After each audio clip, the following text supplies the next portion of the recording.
Hoy tenemos ya 150 personas que nos están acompañando. Pienso que una vez termine este discurso, vamos a comenzar con unas 300 o 400, como han sido la mayoría de estas reuniones. Ustedes se deben estar haciendo en este momento dos preguntas. Primero, ¿cómo le fue en julio a nuestro banco Credifinanciera? Creo que aquí veo muchas de las personas que nos acompañaron la vez pasada y vieron el magnífico mes que tuvimos en junio y el semestre que nos dio resultados significativamente positivos. Y la segunda pregunta, que es el motivo fundamental de esta reunión, ¿cómo nos va a tratar en el tema tributario el gobierno con nuestros impuestos? Entonces, para contestar la primera pregunta inicialmente, porque la segunda le vamos a dedicar todo el tiempo a la reunión, muy rápidamente, porque quiero darle un espacio a nuestro tema principal de educación financiera, que es el que tenemos programado para hoy. Entonces voy a ser muy sucinto en los temas. Quisiera darle un resumen de los más importantes resultados que nos siguen mostrando como un banco sólido, seguro y el más rentable, uno de los más rentables del sistema financiero. Por ejemplo, vamos a colocar varios de los indicadores importantes que hemos tenido en junio, recordarles lo que ustedes vieron en la reunión pasada y los de julio. En junio yo les comenté que el activo está en 1.439.000 millones. En julio ya estamos en 1.437.000 billones. En patrimonio estamos en 146.000 millones, estamos en junio. Hoy estamos bordeando la mágica cifra de 150.000 millones de pesos. La utilidad, estábamos en el primer semestre en 21.840, el mes pasado, que fue muy bueno, fue cerca de 2.600 millones de pesos, llegamos a 24.500 millones de pesos. Eso nos ha convertido en una de las entidades más rentables del sistema financiero. Estamos entre las dos entidades más rentables del sistema financiero, que es el 30%, que a pesar de las circunstancias de la pandemia y todo eso, nosotros, el buen manejo que hemos tenido de la compañía nos ha dado estos magníficos resultados y obviamente la compañía de ustedes. La solvencia que yo les había comentado el mes pasado, en junio, que está en 12.8, hoy les estoy registrando el 13.21 de solvencia, una solvencia, y les quiero recordar que la mínima solvencia aceptada es el 9%, nosotros estamos en el 13% de solvencia. El indicador de cartera vencida está en el 2.85, mucho mejor que el del mes pasado. Los depósitos en 1.100.000, la cartera en 1.105.000, y un tema muy importante, la libranza de toda nuestra cartera es el 76%, y dentro de ese 76% les quería recordar algo muy importante, que el 95% son pensionados y empleados públicos, que los da una gran resiliencia para soportar todos los temas que ha tenido la pandemia. Entonces, seguimos comprometidos con nuestros servicios cercanos, porque es la esencia de nuestra filosofía de servicio. Nuestra propuesta de valor, ustedes saben que es básicamente estar cerca de nuestros clientes. Y hoy nuestro nuevo servicio CDT en casa sigue siendo usado por el 95% de nuestros clientes. Queremos ahora, con este acto de hoy, sumar a los temas de interés de nuestros clientes. Sabemos que ustedes están muy inquietos hoy por el tema tributario y por eso hoy, dentro de nuestro programa de educación financiera, hemos invitado a la doctora Carolina Munar, abogada tributarista, para que nos actualice sobre todos los aspectos generales del impuesto a la renta para las personas naturales, que son ustedes, nuestros clientes, y nos actualice sobre el sistema cedular, que ustedes saben que estaba vigente para todos los residentes en Colombia, y todos los aspectos formales para presentar nuestra declaración de renta. Sé que algunos ya lo comenzaron a hacer, pero la mayoría no lo han hecho. Entonces los invito básicamente a que atendamos a nuestra invitada especial. Gracias, doctora Carolina, por estar con nosotros, a haber aceptado otra vez esta invitación. Muchos de ustedes la conocen. Y sin antes decirle a nuestros clientes, gracias, muchas gracias por habernos apoyado y habernos permitido estos magníficos resultados que nos hacen un banco sólido, seguro y uno de los bancos más rentables en el sistema financiero con la resiliencia más alta para abordar todos los temas de la crisis que hemos vivido. Entonces, muchas gracias nuevamente y adelante, Carolina. Bueno, muchas gracias. Buenas tardes a todos. Sé que dentro de los que nos acompañan hoy hay varios que hemos tenido la oportunidad de compartir hace unos años que ya estoy con Credit Financiera para ayudarles en este tipo de charlas, entonces pues un placer. Y para las personas que no habían tenido la oportunidad, mi nombre es Carolina Munar, yo soy abogada, tributarista, líder del área de corporativo y derechos y negocios internacionales de Escola Abogados, y hoy Credit Financiera pues me invita a darles esta charla en este medio virtual, todos adaptándonos. A mí me encanta ver las caras y todo, pero bueno, estas son las nuevas adaptaciones. Hoy les quería traer una información que creo que es útil y oportuna en estos momentos en los que estamos. La verdad, en algún momento se pensó que el gobierno iba a aplazar un poco las fechas, pero pues no fue así. Finalmente ya estábamos todos empezando en este proceso de presentar nuestra declaración de renta. Entonces, ¿qué es lo que vamos a ver hoy? Hoy vamos a ver un poco esos aspectos generales del impuesto de renta para las personas naturales. Vamos a retomar todo cómo funciona nuestro sistema cedular de renta para las personas naturales y vamos a ver cuáles aspectos formales importantes tienen que tener ustedes para presentar su declaración de renta. Entonces, comenzamos. Lo primero que hay que tener en cuenta es que, pues, como es de público conocimiento, hemos tenido muchas reformas tributarias a través del tiempo y en especial estos últimos años.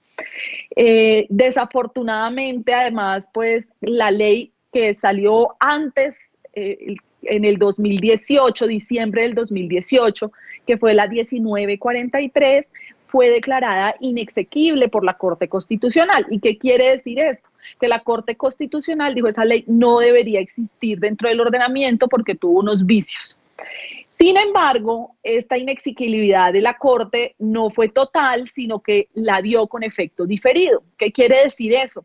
Que realmente, aunque violó unos temas de forma, pues va a seguir vigente para nuestra declaración de renta del año 2019. Entonces, este año tenemos una particularidad, y es que además de todas las reformas que se vinieron, para este año en particular nos va a aplicar la norma 1943, a pesar de haber sido declarada inconstitucional, vamos a tener que tomar los aspectos de esta norma para nuestra declaración. ¿Y esto qué quiere decir? Que para el año 2020, es decir, la declaración que presentamos en el 2021, no va a ser esta misma norma, sino la que la reemplazó, que salió en diciembre del 2019. Entonces, posiblemente nos volvamos a reencontrar para volver a retomar esa norma. Entonces, en este momento, la norma que ustedes deben tener en cuenta para presentar su declaración es la ley 1943 del 2018, que, como les decía, aunque fue declarada inexequible, su efecto es diferido, y para el año 2019, que es la declaración que estamos presentando ahorita, es la norma que tenemos que tener en cuenta. Esa es como la primera parte que teníamos que tener en cuenta. Ahora bien, ¿cómo funciona el impuesto de renta? Pues el impuesto de renta aplica para todas las personas naturales, bien sean nacionales o extranjeras, residentes en Colombia. Y cuando yo tengo la calidad de residente, sea porque soy un nacional colombiano o un extranjero, tengo que declarar tanto mis rentas que tengo en Colombia como las rentas que tengo fuera del país. Hace poco va a terminar el plazo, el 25 de septiembre, va a terminar el plazo para normalizar los bienes que uno no hubiera declarado en el exterior. Va a tener la oportunidad hasta el 25 de septiembre de legalizar esos bienes. ¿Por qué? Porque es que cualquier cuenta que ustedes tengan en cualquier país, si usted es residente colombiano, tiene que estar en su declaración. Entonces pasaba mucho que había personas que tenían bienes que no reportaban.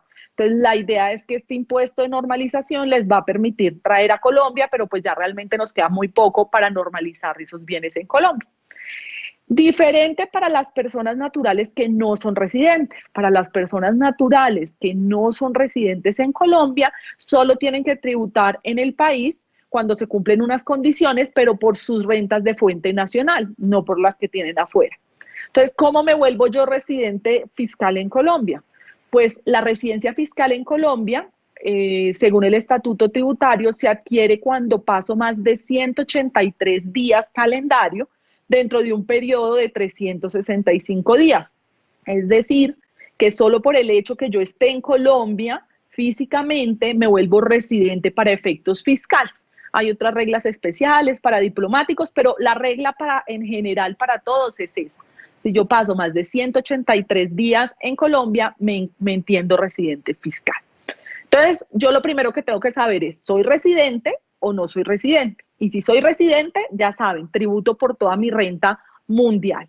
Y si soy no residente, tengo que mirar las normas y solo tributaría por aquello que tiene fuente en Colombia y no tendría que tributar por aquello que tengo en el extranjero. Entonces, esa es la primera. Después, si yo ya identifico que soy residente, tengo que revisar si yo tengo que declarar en Colombia, es decir, si yo tengo que presentar la declaración. Porque no todos, a pesar de ser residentes, tenemos que declarar. Entonces, ¿quiénes tienen que declarar este año por el año 2019? Entonces, se traen cuáles son las condiciones. La primera es un patrimonio superior a 154.215.000 a 31 de diciembre de 2019. Es un patrimonio bruto, es decir, no le puedo quitar si lo debo. Es el patrimonio que tenga yo reportado en mis bienes, en todos mis activos. Si yo supero los 154.215.000, ya saben, hay que declarar. Y aquí siempre una aclaración que les hago, y es que declarar no es lo mismo que pagar. Yo puedo tener la obligación de declarar y no pagar nada de impuestos, o puedo tener la obligación de declarar y pagar. Pero si yo cumplo uno de estos 6 requisitos que vamos a ver, voy a tener esa obligación formal de presentar la declaración.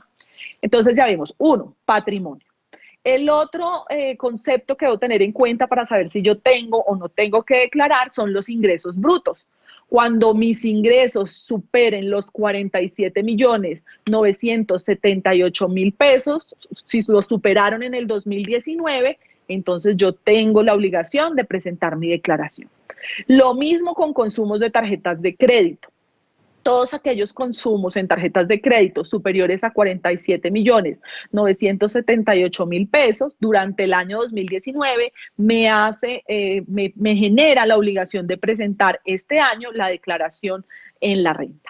También las compras y consumos totales superiores al mismo valor. Y aquí pues muchas veces les he comentado, si ustedes, por ejemplo, cuando hacen una compra, si sea en efectivo, pero dan su tarjeta de crédito, esa compra les queda registrados a ustedes. Y toda la suma de esas compras, si en un año superan esos 47 millones, casi 48, pues ustedes tienen que declarar.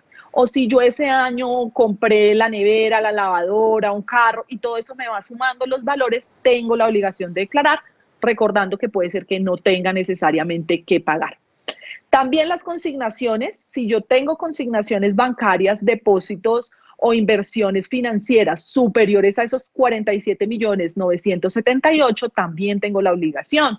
Y a veces yo hago este chiste, pero pues es real. Si alguien les pide el favor que se les consignen una plata en su cuenta, pues ustedes pudieron hacer el favor, pero de una vez también le tienen que pedir a la persona que les brinde la asesoría contable o la persona que les va a ayudar a presentar su declaración, porque aunque no tengan que pagar impuestos, por el solo hecho de que les hayan consignado esos valores en sus cuentas, tienen que presentar la declaración. Y los que sean responsables del impuesto del IVA, también tienen que declarar este impuesto de renta. Estos valores que están ahí están calculados de acuerdo a la VT del año 2019, que era 34.270 pesos. Entonces, digamos que ustedes ya saben, primero determiné si era residente o no residente y después revisé si tengo la obligación de declarar de acuerdo a cualquiera de estas 6 causales. Y en el tema de consumos, tener un poco claro que, en efecto, si yo en un almacén pago en efectivo, que porque no quiero utilizar la tarjeta, pero doy mi cédula así sea para los puntos, pues de todas maneras esa cédula queda vinculada a esa compra y después el establecimiento en su información exógena va a reportar esa información y todos esos consumos les van contando para efectos de la declaración. Digamos que ya lo que pasó en el 2019, pues ya quedó así. Digamos que lo importante es que ustedes revisen, ustedes y sus familiares, porque a veces uno puede hacer un manejo inteligente de sus finanzas y decir, si hay uno que declara, pues que sea él al que se le cargan los consumos y las compras, al que salen las facturas para que él declare y no se le haga a una persona que de pronto no tendría la obligación de declarar y termina declarando por esas compras y consumos. Esto también es importante tenerlo en cuenta para este año que estamos cursando. Entonces, eso en cuanto a los aspectos generales del impuesto. Ahora vamos a ver cómo funciona el sistema cedular del impuesto de la renta para las personas naturales residentes. Si quieres, eso, muchas gracias. Entonces, los que ya me conocen, yo siempre les digo que hay dos sistemas para el impuesto de renta. Uno es un sistema de renta líquida, otros lo llaman sistema de renta neta, en el cual yo lo llamo sistema de bolsa, donde yo meto todos mis ingresos, todos mis costos y gastos, toda mi deducción, me da una renta líquida y sobre esa renta que yo tengo me aplica una tarifa. Entonces, ese es un sistema que yo llamo de bolsita. Era nuestro sistema viejo de personas naturales, pero sigue siendo nuestro sistema para las personas jurídicas y los residentes y los no residentes en Colombia. Pero para los residentes en Colombia ya no funciona ese sistema y eso es lo que nos ha traído las últimas reformas tributarias. El sistema que funciona es el sistema de cédulas. Imagínense el sistema de cédulas como un sistema de cajitas, donde yo no meto todos mis ingresos a la bolsa, sino que tengo que tener 3 cajitas y en cada una de estas cajitas debo incluir los ingresos que me llegan. Entonces ustedes del año 2019 recopilan cuáles fueron todos sus ingresos y cada uno de esos ingresos los tienen que llevar a cada una de la cajita que le corresponda. Eso es básicamente el sistema cedular de renta. Entonces consiste en agrupar los ingresos de acuerdo a la fuente que los produce. Ya la importancia no la tiene la persona, como en anteriores reformas tributarias, donde era el trabajador por cuenta propia, etcétera, sino que ahora lo que importa es el ingreso. Y yo recibo el ingreso y lo ubico en la cajita que le corresponda. Y tendré que ver el régimen de cada una de las cajitas. Aquí ya estamos viendo cuáles son mis 3 cajitas que yo tengo que ubicar. En nuestras anteriores declaraciones nos tocaron 5 cajitas. Acuérdense que ya para estas y lo que aplica en este momento son estas 3 cajitas. Así ustedes tienen que estar haciendo en este momento su declaración. La cajita general, que es una cajita donde vamos a ubicar todas las rentas de trabajo, todas las rentas de capital y todas las rentas no laborales, ya las vamos a ver. Otra cajita donde voy a ubicar todas las pensiones que yo reciba, se llama cajita de pensiones, donde va a tener la de jubilación, invalidez, vejez, sobreviviente, cualquier que sea pensión, va a esa cajita.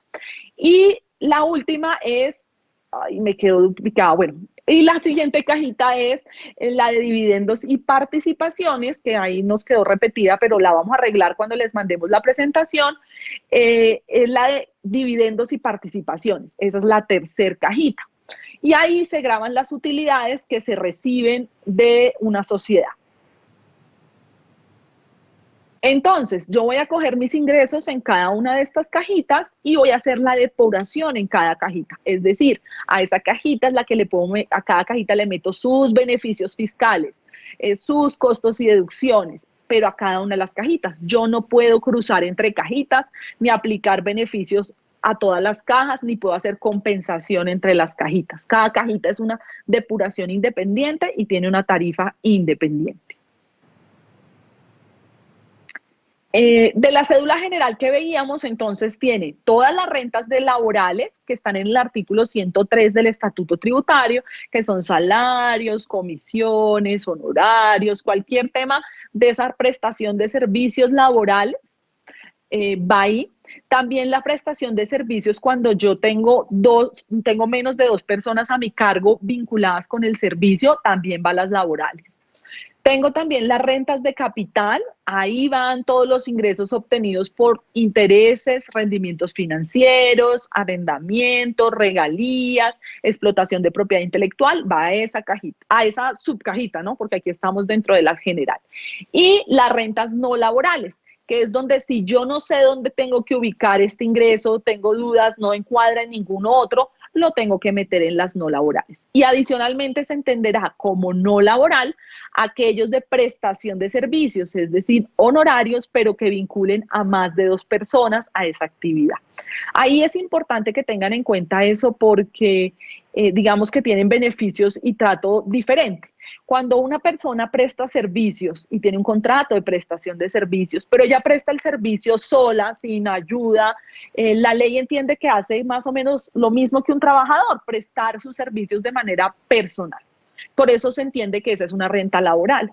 Pero cuando yo presto mis servicios con más de 2 personas a mi cargo, es decir, yo tengo además de desempeñar mi trabajo, un dependiente, un mensajero, alguien, una secretaria que me ayuda, ya se entiende que es no laboral, se mete, digamos, y tiene las características de no laboral. Eso es como lo que me diferencia el tema entre esas dos. ¿Y por qué? Porque se entiende que cuando yo ya tengo más, 2 o más personas, estoy funcionando más como una empresa que como una persona trabajadora personalmente, que desempeña personalmente su servicio. Entonces, dentro de esta cédula general están estas 3 cosas que yo tengo que meter. También, si quieres, continuamos, también yo puedo coger todos esos ingresos entonces de mi cajita y puedo restarle los ingresos no constitutivos de renta ni ganancia ocasional, que digamos esto ha tenido también muchas modificaciones a lo largo de todas las reformas tributarias de estos últimos años. Los aportes a fondo de pensión, si son de plan obligatorio, que yo doy un aporte obligatorio, se entiende ingreso no constitutivo de renta ni ganancia ocasional y lo puedo restar de mis ingresos. Si yo doy un aporte voluntario a mi fondo obligatorio, también se entenderá un ingreso no constitutivo de renta ni ganancia ocasional, es decir, lo puedo restar de mis ingresos, pero siempre que no exceda el 25% del ingreso laboral o tributario y anualmente limitado a las 2.500 VTs. ¿Qué son las VTs? Ya les había dicho cuando hablé de quién tiene la obligación de tributar, pero pues me parece importante recordarlo. La VT es la unidad de valor tributario. Entonces, cuando ustedes se acerquen a temas tributarios y revisen el estatuto, él no tiene un lenguaje ni de salarios mínimos, ni en dinero, sino el lenguaje en que viene todo, las sanciones, los montos, los límites, vienen en VTs. Y cada año se fija una VT. Mirábamos que para el año 2019 eran 34.000, ahorita no me acuerdo, y para este año son 35.607 pesos. Entonces yo multiplico en este caso, por ejemplo, las 2.500 VTs por 35.604 para el 2020 y por 34.000, que era la que veíamos más adelante, lo del 2019. Entonces, estos topes ustedes los van a leer con VTs. Y si yo después quiero hacer algún retiro de esos aportes voluntarios, si yo no tengo los requisitos todavía de pensión, entonces al momento del retiro me pueden hacer una retención del 35%. Los demás aportes a fondos voluntarios se consideran rentas exentas y tendrán otra naturaleza distinta. Lo que tenemos que ver es si es un ingreso no constitutivo de renta, lo resto de mis ingresos y ya. Y otro ingreso no constitutivo de renta y ganancia ocasional son los aportes a salud. Esos tampoco hacen parte de un ingreso gravado y se pueden descontar. Ahora, ¿qué son las rentas exentas? Entonces, también son deducciones que se permiten, pero estas deducciones tienen unos límites particulares y adicionalmente tienen unos topes. ¿Cuáles son esas rentas exentas que yo puedo restar? O sea, finalmente en el impuesto lo que se hace es coger mis ingresos, quitarle los ingresos no constitutivos, las rentas exentas, las deducciones y llegar, digamos, a la base a la cual le aplico el impuesto. ¿Cuáles son estas rentas exentas? Por ejemplo, indemnizaciones por accidente de trabajo o enfermedad, yo las puedo restar en mi declaración, las indemnizaciones que impliquen protección a la maternidad, lo recibido por gastos de entierro funerario que tenga un auxilio un trabajador, el auxilio de cesantía y los intereses sobre la cesantía con los topes de 350 VTs. Hay un 25% exento que es constitucional, que es lo que se ha considerado como un básico que no puede ser gravado, eso también lo puedo descontar. con la misma, digamos, con las limitaciones propias, que son 240 VTs, y hay otras rentas exentas especiales para las fuerzas militares, la Policía Nacional, rectores y profesores de universidades y magistrados del tribunal. Hay unas rentas especiales para ellos. Y también son consideradas rentas exentas, que era un poco lo que les señalaba antes, esos aportes a fondos voluntarios y cuentas AFCs, pero con un tope del 30% del ingreso laboral o máximo 3.800 VTs anuales. Entonces, digamos que ahí nos va poniendo una serie de topes a todas esas deducciones que yo hago. Ahora, también, digamos, se siguen manejando los beneficios tributarios que siempre hemos tenido, como son los intereses de vivienda. Yo puedo adjuntar un certificado, después vamos a hablar de los certificados, en el cual me certifiquen esos intereses. También puedo aportar la medicina prepagada. Todo esto tiene unos topes máximos, es decir, así yo haya pagado mucho, hay hasta un tope que me sirve como beneficio tributario.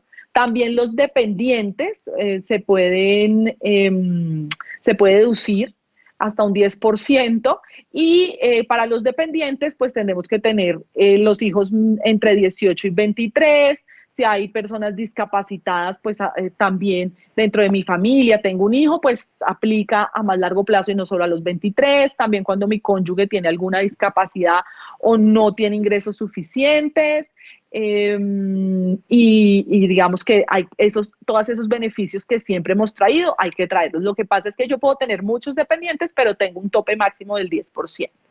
Para todas estas rentas exentas, para todas estas beneficios o deducciones que yo puedo hacer, hay un tope general hasta del 40% y sin exceder las 540 VT. Entonces pasa mucho que dicen, no, pero es que ¿por qué no? Si yo he pagado tanto, no me lo puedo deducir. No se lo puede deducir porque igual es este tope. Entonces, recordemos que aunque el ejercicio no da exacto, pero ya teniendo un 25% exento, pues nos queda un 15% en los demás beneficios. Entonces, digamos que hay que estructurar bien cuál es la planeación tributaria, pero esos son los topes máximos que yo puedo deducir en esta cajita.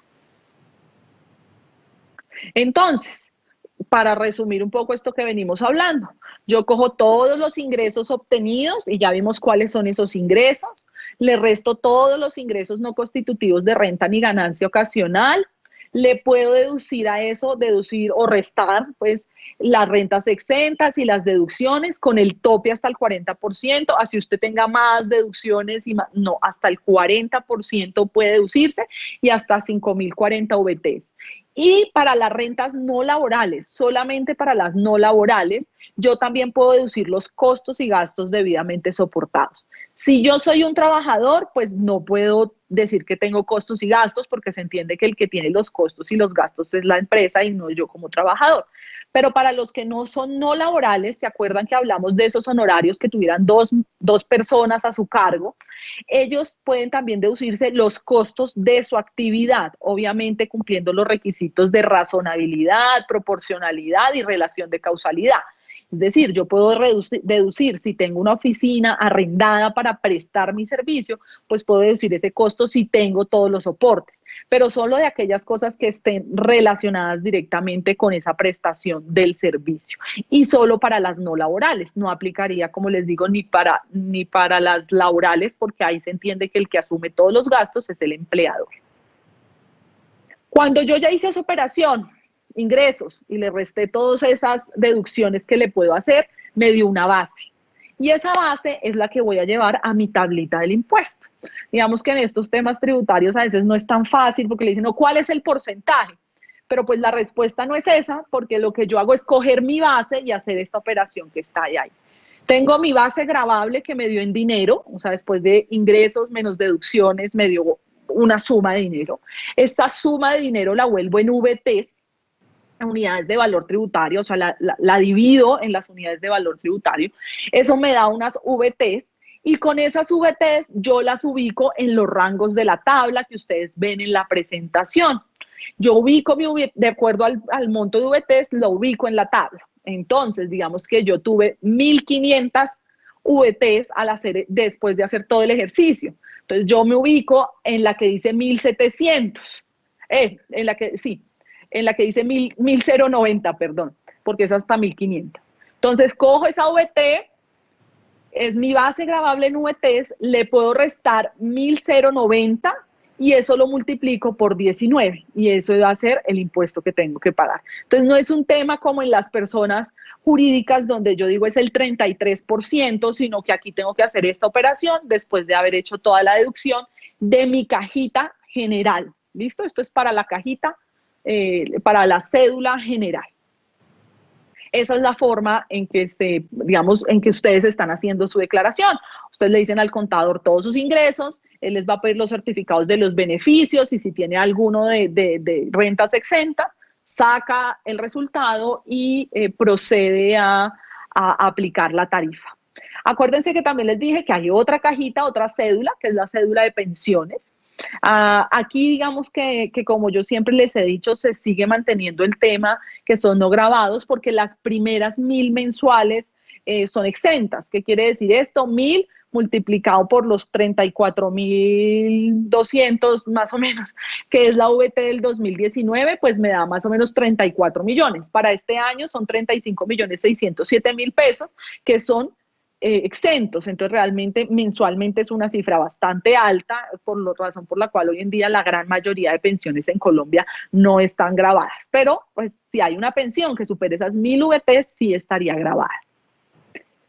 Y la siguiente cédula que está, si quiere, es la cédula de dividendos y participaciones.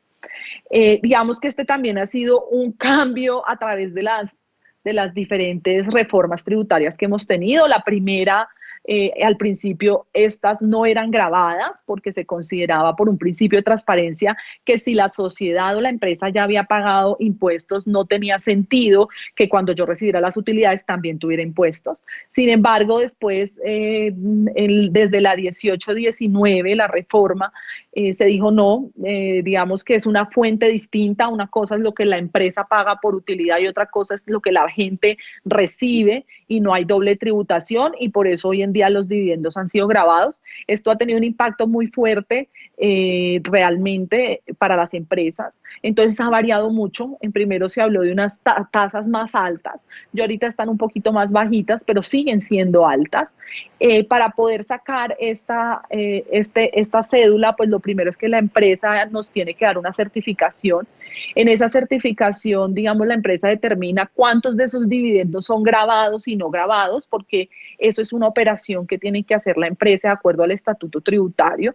Es decir, se mira en un ejercicio si la empresa pagó sobre todo o si la empresa tenía beneficios, entonces se determina qué pedazo es grabado o no grabado y de acuerdo a eso se establece una tarifa que puede ser del 0 al 15, digamos del 0 cuando son menos de 300 VTs y del 15 de ahí para adelante, y para las otras utilidades es una tarifa casi del 30 y algo por ciento porque hay que hacer una operación. Entonces dice el 33, pero no es ese 33 neto, sino que tengo que hacer una operación de acuerdo al cálculo que hice en las primeras. Esto para decirles que cuando yo tengo una empresa y recibo utilidades, hoy en día, estas van a tener impuesto, pero usualmente ustedes lo van a sentir es al momento que se las paguen, porque las empresas tienen que hacer la retención en la fuente de esas utilidades. Entonces, no lo van a ver siempre reflejado al final, sino desde un principio que les hacen la retención en la fuente y en su declaración ustedes podrán obviamente restar esas retenciones en la fuente que les realizaron. Este es básicamente lo que se considera el sistema cedular. Como les digo, es un poco nuevo, pero ha también tenido cambios. Primero hablamos de 5 cédulas, ya vamos en 3. La cédula general se parece a un sistema de bolsa porque es meter todo, pero digamos que es algo a lo que nos hemos tenido que venir acomodando y realmente ha sido difícil prever sus efectos y por eso cada que presentamos una declaración pues son nuevas reglas. Estas reglas son para las que vamos a presentar ahorita en el 2020 de la declaración del 2019, que es la que todos tenemos que presentar. Ya vamos a ver cuáles son las fechas y cuáles son como los requisitos más importantes para que ustedes pues puedan presentarla exitosamente. Sobre el componente inflacionario, tenemos pues la noticia que como para el 2019 sigue vigente esa norma, pues ya en ese momento no tenía el beneficio de ser ingreso no constitutivo de renta ni ganancia ocasional el componente inflacionario. Entonces, para esta declaración en la renta, pues no tenemos las noticias positivas, pero para el 2020 sí tenemos noticias positivas porque ya con la siguiente ley cayó este tema de lo que habían querido hacer, de eliminar ese beneficio del componente inflacionario. Entonces, para este año ya todos los rendimientos que ustedes reciban sí van a tener el beneficio del componente inflacionario y va a ser un ingreso no grabado. Para la que estamos presentando, sí sigue bajo el régimen anterior, pero para este año pueden tener tranquilidad en su planeación porque ahora sí vamos a tener otra vez el beneficio del componente inflacionario para poderlo restar como ingreso no grabado, que es muy importante y que pues es una buena noticia que se hayan dado cuenta que no tenía sentido grabar esa pérdida del dinero. Entonces, pues para la siguiente declaración lo vamos a ver, entonces este año vamos a poder disfrutar de ese beneficio. Entonces, digamos que ya después de que vimos esos aspectos generales del impuesto, quiénes tienen que presentarlo, cómo se presenta, quién es residente, quién no es residente, cómo es nuestro sistema cedular, cómo yo tengo que coger cada ingreso y ponerlo en cada una de mis cajitas, cuáles son esos ingresos que puedo restar, cuáles son esos topes a los beneficios, pues ya llegamos a cuáles son esos aspectos formales para la declaración en la renta. Digamos que lo más importante que yo tengo que mirar es cuáles son esos plazos para presentar la declaración y pagarla. Obviamente, digamos que el sistema que se ha establecido es que inicia el 11 de agosto, o sea, para algunos ya inició y termina hasta el 21 de octubre. Es importante que ustedes miren los dos últimos dígitos de su identificación tributaria, que usualmente coincide con la cédula, y para mirar cuándo les corresponde a ustedes presentar la declaración y pagarla. Las fechas indica como plazo máximo, pero yo la puedo presentar a alguien. Alguien aquí puede ser muy juicioso y decir, yo no me voy a esperar hasta octubre, sino que la empiezo y la presento ya. Y para eso tengo que pedir todas las certificaciones. ¿Cuáles son esos plazos para presentar y pagar la declaración en la renta? Entonces, digamos que aquí les traje este cuadro que me parece útil, que es el que sacó la DIAN, en el cual se muestran cuáles son esas fechas. Como les decía, empieza en agosto, están cada una de las fechas establecidas. Obviamente se cuidan mucho que no caigan fin de semana, sino que sean días hábiles donde ustedes puedan pagar su impuesto. Luego vienen las fechas en septiembre, no tiene un orden y esto tiene mucho sentido porque todos los años es así, entonces digamos que se trata de variar el orden, no para que siempre las mismas personas les corresponda la misma fecha, sino que esto varía, por lo que es muy importante que ustedes que están allá mirando ubiquen sus cédulas. Yo soy 86, tengo hasta el 21 de agosto, este año fui de las primeras, pero ya les cuento que ya la presenté porque prefiero presentarla unos días antes del vencimiento para evitar problemas con el banco, etcétera. Entonces, digamos que ustedes con el pago, al momento del pago, y ahorita con todo este tema de cuarentena, no hay excusa de que yo no puedo salir, que es que tengo pico y cédula, no. O sea, ustedes tienen que organizarse de tal manera para cumplir esta obligación tributaria, porque esto no, digamos, no va a admitir ese tema. Aspectos para presentar entonces esa declaración en la renta. Entonces, lo primero es que si usted se acaba de dar cuenta que usted o un hijo suyo por un gasto en una tarjeta de crédito, porque compró carro este año, porque el año pasado, perdón, compró un apartamento el año pasado, tiene que declarar y nunca lo había hecho, pues lo primero es que tiene que inscribirse en el registro único tributario RUT. Esa es como la primera tarea. Entonces yo miro y, por ejemplo, lo que les digo, este año hice yo no venía declarando, pero este año compré algo que supera un apartamento que cuesta 200 millones de pesos. Ya por solo ese hecho, si yo lo compré en el 2019, tengo que declarar, así deba, porque acuérdense que lo que estábamos diciendo es que el patrimonio es bruto. Entonces, así deba el apartamento, tengo que presentar la declaración. Insisto, puede que lo más probable es que yo no tenga que pagar impuesto, porque entro en un rango cero por mi cantidad de VTs, pero sí tendré que presentar la declaración. Entonces, para aquellas personas que son nuevas, la primera vuelta que tenemos que hacer es ese registro único tributario. Para los que ya lo tenemos, revisar que la información que está en el RUT esté actualizada. Y aquí un tema muy importante con nuestras últimas reformas tributarias. Resulta que uno ponía una dirección de correo electrónico. Digamos que de cierta manera todavía no estaba tan claro el tema de las notificaciones por correo electrónico. Pero con la última reforma tributaria se dijo que el correo que está ahí es su correo. Entonces, si usted ya no lo usa, porque cuando usted sacó el RUT tenía otro correo electrónico, pues le van a mandar allá todas las notificaciones y usted va a quedar notificado a ese correo electrónico. Y ya no es excusa que es que no, que yo lo cambié, que hace, no, porque es su obligación actualizar el RUT, incluido ese correo electrónico. Entonces yo tengo que actualizar mi RUT y poner mi nuevo correo electrónico y es fundamental que ustedes revisen qué correo electrónico tienen y que estén muy pendientes de mirar en el correo no deseado, porque ahora la DIAN tiene facultades de notificar a través de este correo electrónico. Lo mismo es importante de todas maneras actualizar su dirección, su teléfono. Si, por ejemplo, hubo un cambio, porque como en la anterior reforma cambió ese tema del régimen común y régimen simplificado al IVA, y ahora somos responsables y no responsables, pues que eso esté reflejado en su RUT.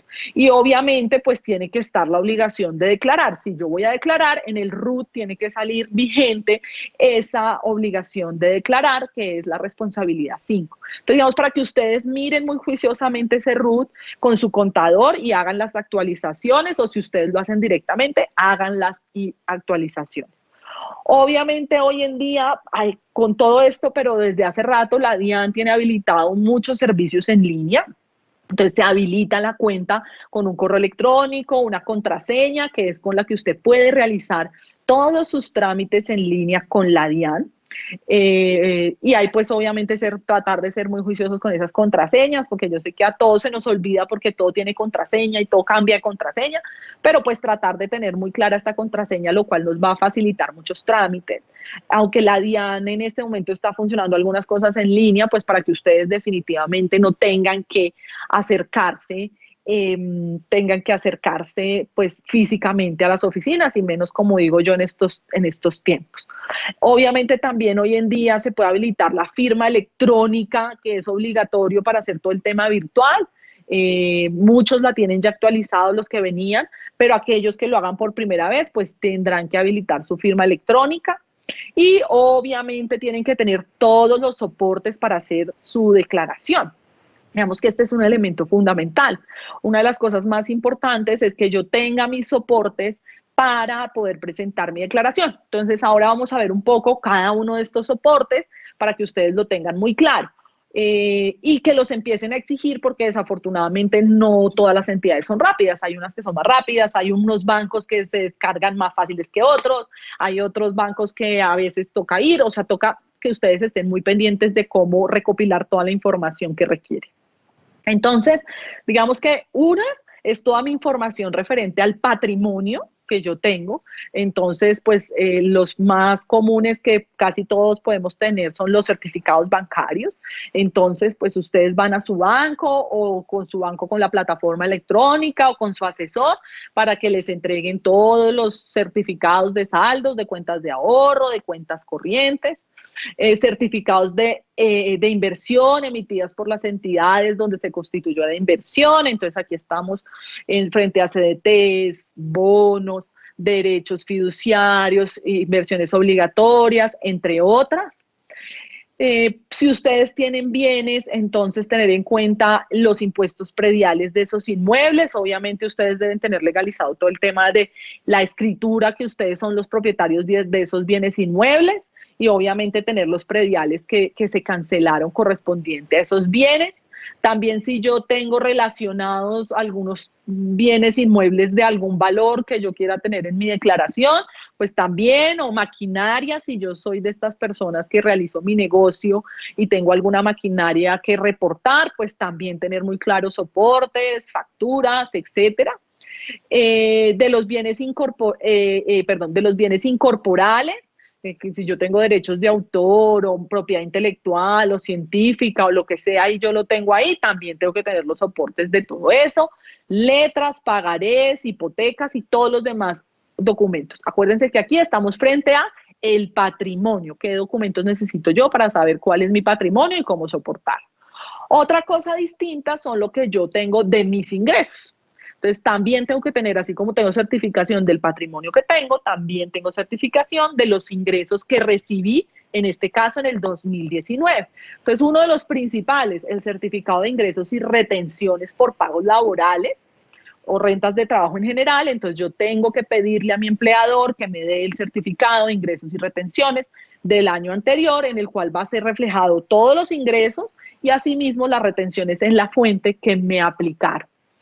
Certificados de indemnización sustitutiva de pensiones o devoluciones de saldo de ahorro pensional si en ese año hice alguna de esas operaciones, certificados de ingresos por honorarios, comisiones o servicios. Entonces ahí yo tengo que ir a cada una de las entidades a la que presté servicio y pedirle la certificación de los honorarios o las comisiones o en fin del servicio que yo haya prestado, certificados de los rendimientos financieros pagados durante el año 2019, expedidos por la entidad que corresponda, certificado de dividendos y participaciones recibidos durante el año. Entonces ustedes ahí, si son accionistas de una sociedad, tienen que pedirle a esa sociedad no solo que se registre cuál es el patrimonio que ustedes tienen ahí, sino si les repartieron dividendos y utilidades. Siendo muy, muy importante lo que yo les he venido señalando, y es que aquí la empresa tiene que decir cuáles son grabados, cuáles son no grabados, a qué años corresponden esos ingresos. Hoy en día tienen que ser un poco más completos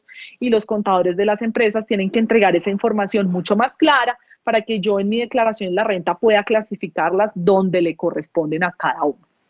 Y certificados de pago por concepto de alimentación que ha entregado el empleador. O sea, todos los ingresos que yo haya percibido en el año 2019, en este caso, pues tengo que organizarlos y tener el certificado de cada uno de esos ingresos que he recibido.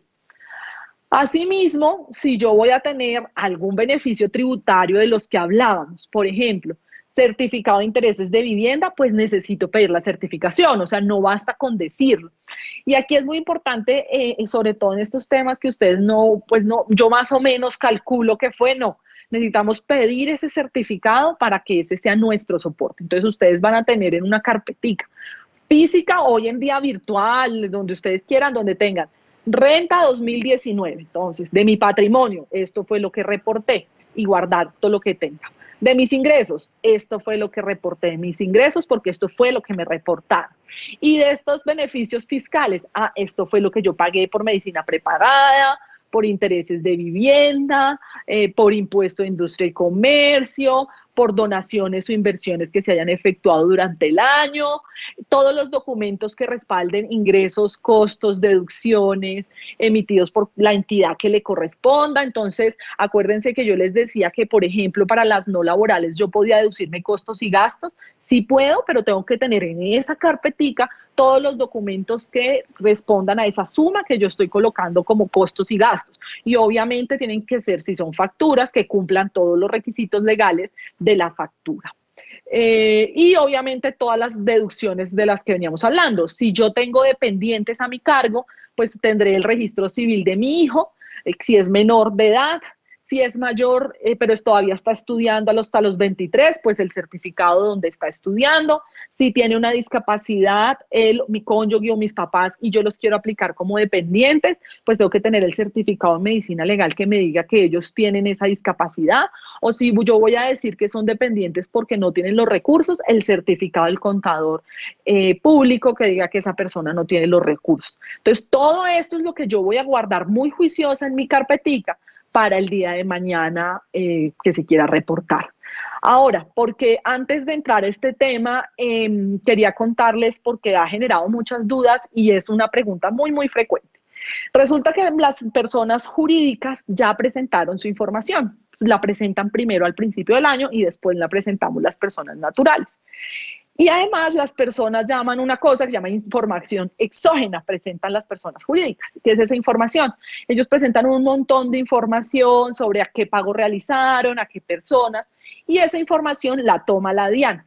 Esa información que es tomada por la DIAN la pueden consultar y es una gran herramienta. Entonces ustedes pueden entrar por su cédula y mirar qué les ha registrado qué. Entonces, no sé, el Éxito registró estas compras, se registró esta empresa que le vendió un carro, se registró este CDT, todo eso, y eso le sirve a usted para presentar su declaración.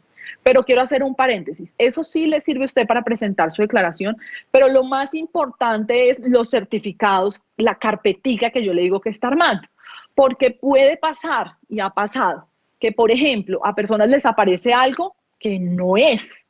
Yo nunca he hecho esto. Entonces, ¿yo qué tengo que hacer? Pues uno, tener claridad que obviamente yo no soy.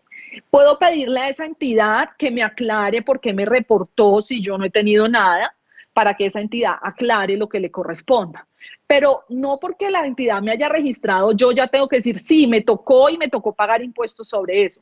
No, no es así. Si esa empresa se equivocó y está diciendo que me vendió un carro que no me vendió, pues obviamente yo no tengo que poner en mi declaración un carro que no tengo. Entonces, lo más importante es la verdad que usted pueda soportar y que usted pueda decir, ese carro no es mío, yo no tengo nada a nombre con ese carro, etcétera. Y usted sí puede pedirle a esa entidad que reportó que por favor corrija en la DIAN. Pero, digamos, mientras ella corrige y me responde, no quiere decir que yo en mi declaración tenga que meter un carro que no existe. Entonces, lo más importante son esos certificados que usted tiene y que van a ser su soporte. ¿Qué es lo que puede pasar? Que la DIAN le pregunte, oiga, aquí aparece un carro, usted diga, mire, yo le escribí a esta entidad y yo aquí no tengo ningún soporte de ningún carro. O esta empresa dice que yo trabajé allá. Sí, pero trabajé hace años, yo ya no trabajo allá y no me han reportado, aquí está mi ingreso y retenciones de mi nueva empresa. O sea, lo que importa es la realidad. Obviamente esa información es muy importante y si ustedes ven un error, pues que se corrija, pero no quiere decir que ustedes tengan que presentar en su declaración un error, como les estoy comentando en el caso de un carro. No porque esa empresa diga que yo compré un carro, tengo que meter el carro en mi declaración. Entonces, digamos que es algo muy usual, es una gran herramienta. A mí también ha tenido cosas positivas. Yo les cuento mi experiencia y es que yo dicto clases a veces en las universidades y a veces pues no es que paguen mucho las universidades, a veces en algunas. Y entonces como no pagan es un ingreso que yo en mi cabeza casi que me lo gasté más en el parqueadero para entrar a la universidad y lo que me gasté que realmente lo que me pagaron, entonces no lo tengo presente. De repente la contadora me dice, uy, es que aquí X universidad le reporta 200.000 pesos y usted no me había dicho. Uy, me acordé de eso y tengo que pedirle a la universidad el certificado. Claro, es una información súper valiosa y súper que sirve mucho, pero no quiere decir que usted tenga que hacer su declaración con base en eso, sino con la realidad. Y si usted encuentra alguna normalidad, acudir a esa entidad en un derecho de petición para que le expliquen por qué le están reportando algo que no es suyo o que no le corresponde o un ingreso que no es o un valor que no es. Entonces, digamos que eso es muy importante que lo tengamos en cuenta para nuestra declaración que estamos presentando, porque sé que es algo que genera dudas todo el tiempo. En este momento todos estamos aclarando esas dudas y las entidades también se equivocan. Por ejemplo, en un número de cédula se va mal. Nos pasó con un cliente que le reportaron una información y resulta que es que la cédula de él era 1 y la de la otra persona era 0 y se equivocó la empresa en la información exógena, se corrigió y él presentó su declaración en debida forma. Entonces, digamos que los certificados más importantes son esos que ustedes tienen y que el día de mañana, si por cualquier razón les hacen una auditoría, tener esa carpetica súper organizada, así sea virtual o física o como la quieran tener. Entonces, digamos que hasta ahí yo ya sé qué documentos necesito. Con esos documentos, mi patrimonio, mis ingresos, todo lo que yo me puedo deducir, mis costos, es que yo hago ese ejercicio que les decía en los cedular. Cojo mis ingresos, en cada cajita, cojo mis ingresos, le meto sus costos, sus gastos, sale mi base, la vuelvo en VTs y le aplico la tarifa. En cada una de mis cajitas, la tarifa que le corresponda. Y ya teniendo todo el soporte, yo ya puedo proceder a presentar mi declaración. Entonces, hay dos cosas distintas que ustedes tienen que tener y que he repetido hasta el cansancio, pero para que nos las aprendamos. Una es la declaración, o sea, presentar ese documento de declaración, y otra es el pago. Las personas naturales, pues tenemos que presentar nuestra declaración, como yo les decía, se presenta Por ejemplo, este año, en el 2020, estamos presentando la declaración del 2019 y así funciona porque nuestro impuesto de renta es un impuesto anual, es una película que va de enero a diciembre, entonces yo tengo que tener clara esa película, claros mis ingresos, claros mis costos, claros mis deducciones. Y con esa película, entonces yo lleno el formulario el formulario 210. Ese es el formulario para las personas naturales. El que sea curioso puede ver el formulario y tiene nuestras cajitas. Incluso tiene una cajita adicional de la que no hablamos aquí, que es ganancia ocasional, que siempre ha sido ahí como algo que quedó fuera de nuestras reformas tributarias, pero que es otra cajita aparte. Pero tiene todas esas cajitas dentro de la declaración para que yo ya tenga los valores. Obviamente, aparte de eso, yo primero hice mi borrador muy juicioso y los contadores, cada uno tiene sus formatos muy bonitos y la DIAN también tiene unos para que uno haga con toda la información que tiene y que ya sabemos cuál es, y después uno en ese formulario llena la información que le corresponda. Ese formulario hay varias formas de presentarlo. Una puede ser virtual, a través de la misma página y de los servicios en línea con el usuario y la contraseña, yo puedo virtualmente presentar mi declaración y eso me genera un recibo. O puedo ir presencialmente al banco y presentar mi declaración. Por ejemplo, mi declaración tiene 0 pesos, yo no tengo que pagar, solo tengo que presentar la declaración. Entonces yo lo puedo hacer o virtual y ya, o lo puedo ir al banco y llevarla presencialmente para presentarla, así el pago 0, así yo en el banco no vaya a pagar nada, ellos lo reciben. Y no son todas las entidades financieras, son aquellas entidades financieras autorizadas, así se llaman, y en la página de la DIAN está cuáles son esas entidades financieras. Lo primero es presentar la declaración. Y lo segundo es que yo puedo ya pagarla o electrónicamente o presencialmente en el banco. Entonces puede pasar varias cosas. Una, yo presento mi declaración virtual, eso me genera un recibo y yo llevo el recibo físico, hago la fila y lo pago presencialmente en el banco. Eso también lo puedo hacer. O yo presento mi declaración virtual y hago el pago electrónico con los servicios PSE. La DIAN tiene un botón PSE para hacer ese pago electrónico de la declaración. Entonces, digamos que hoy en día hay muchos mecanismos para presentar la declaración. Es muy importante que no se pasen de la fecha, porque si no es una declaración extemporánea y puede tener sanciones. Entonces, es muy importante que miremos la fecha en la cual nos corresponde y que tengamos en cuenta, digamos, estas recomendaciones que les he hecho de tener mi carpetica muy, muy organizada. Entonces, pues no, muchas gracias por este ratico de atención. Realmente a mí me hubiera encantado tenerlos a todos allá como en estos años y ya que tengo tantas caras conocidas que espero me estén mirando ahí porque han sido fieles seguidores de estas charlas. Y bueno, para el otro año, que es la declaración del 2020 que presentaremos en el 21 con otra ley que no es esta, por efectos de la Corte Constitucional, pues ojalá podamos volver a tener estas charlitas y estar todos actualizados en estos temas tan importantes. Y muchas gracias a Credifinanciera por acompañarme. Creo que iban a hacer una recopilación de preguntas, entonces, bueno, correcto, vamos a ver si las podemos responder todas. Carolina, muchas gracias por tu intervención. Hemos recopilado como las preguntas más frecuentes, teniendo en cuenta el horario vamos a responder 3. La primera es, ¿qué pasa con la parte no grabada de los rendimientos financieros para la declaración del año 2019? Digamos que ahí me imagino que hacen relación al componente inflacionario, que era la parte no grabada. Para el 2019 no tenemos el beneficio, en mi opinión, porque desafortunadamente la norma del 2019, la Corte le extendió efectos. Entonces, aquí para la del 19 no podremos utilizarla ese beneficio como ingreso no grabado. Sé que hay contadores que están diciendo que sí, la verdad yo no lo recomendaría porque es que la norma que está vigente para este momento no. La buena noticia es que para el siguiente año sí lo vamos a poder hacer, o sea, para todos esos rendimientos que están recibiendo en este momento sí vamos a poder restar ese componente inflacionario como ingreso no constitutivo de renta ni ganancia ocasional. Ok.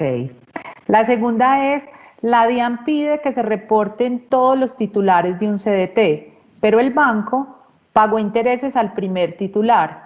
¿Por qué aparece ese pago en la DIAN reportado a todos los titulares?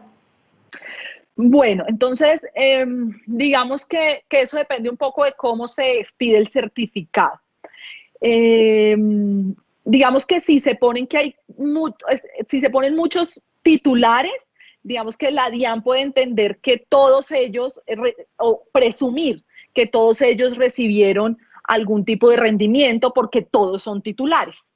Entonces, lo importante es que en el certificado que les entreguen, sí les informa si cuántos rendimientos recibió cada uno. Si una persona recibió 0, pues que esté en ese certificado 0 será suficiente para que la persona no tenga que, y así la DIAN tenga un valor, que es un poco lo que les explicaba sobre la realidad versus la certificación, es que yo tenga la certificación de que yo eso no lo recibí y que es 0.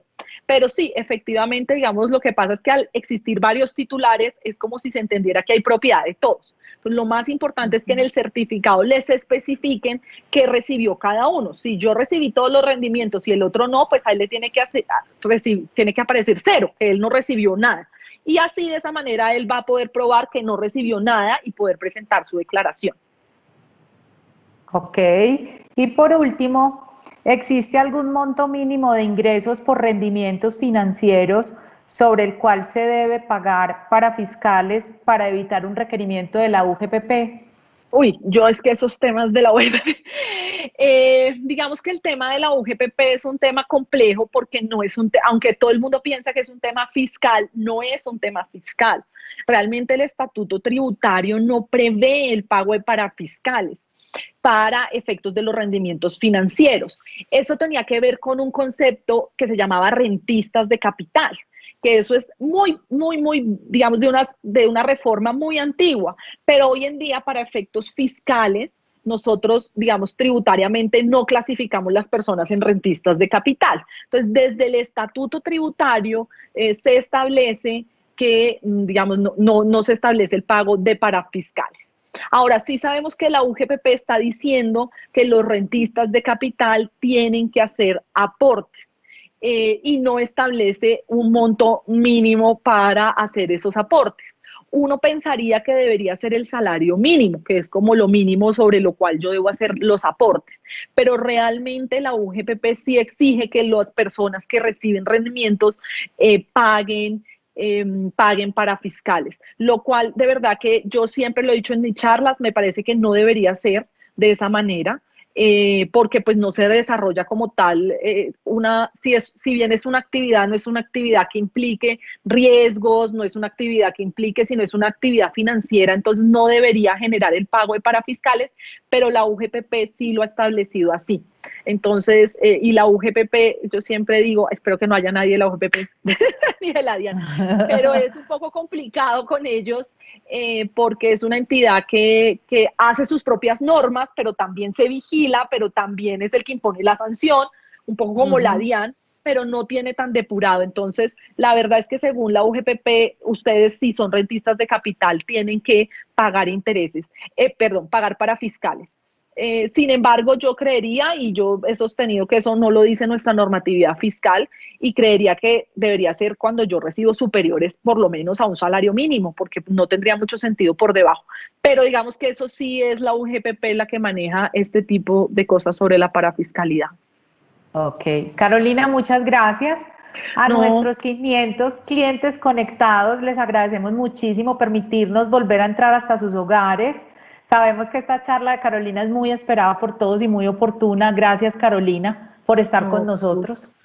No, con gusto. Que ojalá nos volvamos a ver físicamente. Yo sí me muero de las ganas por ver a todas esas personas con las que ya he compartido tanto y bueno, esperar tener la posibilidad de verlos. Y como siempre sé que quedan algunas duditas porque como me dices, por cuestiones de tiempo no podemos alargarnos, a través de sus asesores, pues ellos me hacen llegar a veces las preguntas y yo con muchísimo gusto trato de ayudarlos a solucionar las inquietudes que tengan a través de sus asesores.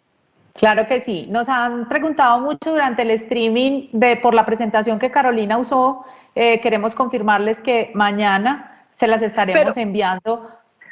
Nos toca hacer ahí un ajustico porque nos quedó una cosa mal, entonces sí, se nos repitió un slide, pero la arreglamos y claramente, como siempre, de ustedes. Claro que sí. Mañana se las estaremos haciendo llegar a todos los clientes que estuvieron inscritos y nos acompañaron en el día de hoy, y también la tendrán nuestros directores comerciales para compartirlos rápidamente con nuestros clientes, porque sabemos que estamos en todo el proceso de presentación de declaraciones de renta. Les agradecemos mucho su participación. Próximamente estaremos contándoles nuestro próximo espacio virtual, sobre qué temática lo tendremos, y esperamos que terminen de pasar una buena tarde. Muchas gracias por acompañarnos y buenas tardes.